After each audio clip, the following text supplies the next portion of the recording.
आणि कुठेतरी मराठी माणसाचा जो ठसा दिल्लीत उमटवलाय त्यामध्ये तुम्हा सर्वांचं फार मोठं योगदान आहे। फार महत्वाची गोष्ट आहे, जेव्हा महाराष्ट्रभर फिरत असतो, देशभर फिरत असतो, तेव्हा खरं तर गेल्या महिन्यापर्यंत एक उदाहरण देऊ शकायचं।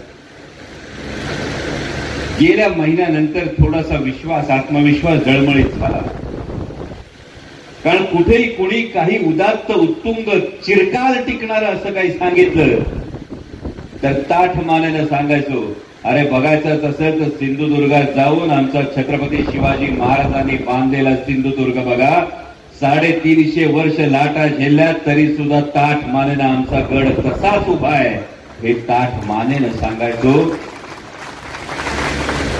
पण दुर्दैवानं गेल्या काही दिवसात जी घटना घडली त्यांनी मान खाली झाली, मान खाली जावी लागली।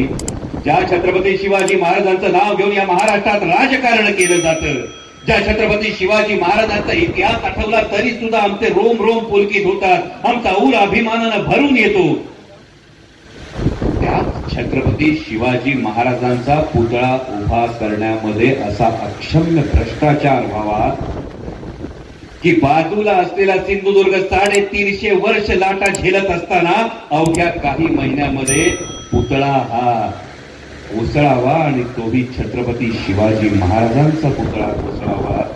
आणि मग त्यावेळी असं वाटतं ही केवळ चूक नाही, हा अपराध आहे, हे पाप आहे आणि याला माफी नाही म्हणजे नाही, ही खोडगाठ आपल्याला मनाशी बांधावी लागेल। आणि याच परिसरातला खरं तर मालवणचे सुपुत्र होते स्वर्गीय मच्छिंद्र कांबळे साहेब, ज्यांनी खरं तर आपली मालवणी भाषा 7 समुद्रापार नेली। ही 7 समुद्रापार मालवणी भाषा नेत असताना आजही मैलाचा दगड रंगभूमीवर ठरतं ते वस्त्र हरण ठरतं।